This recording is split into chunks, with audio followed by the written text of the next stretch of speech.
experience. Ang imot sa pananglitan, kanang na kay manok itari, ikaw may koyme.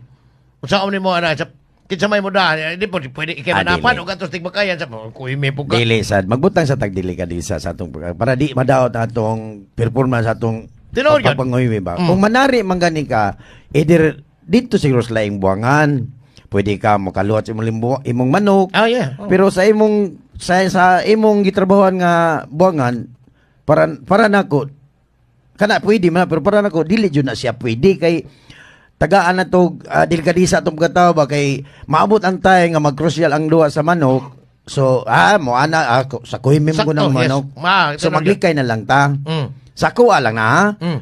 Kasagaran manari ko adto gis laing buwangan mo kanang labing example nga namidiop sa pagkaron namidiop sa among buwangan. Mm. So siguro guwa ko lingaw adto ko sugal-sugal ko dito manari ko na ako'y manok itatari. Kay dili mo po ikay koyme. So okay Amo ra gyud kayo. gani oh.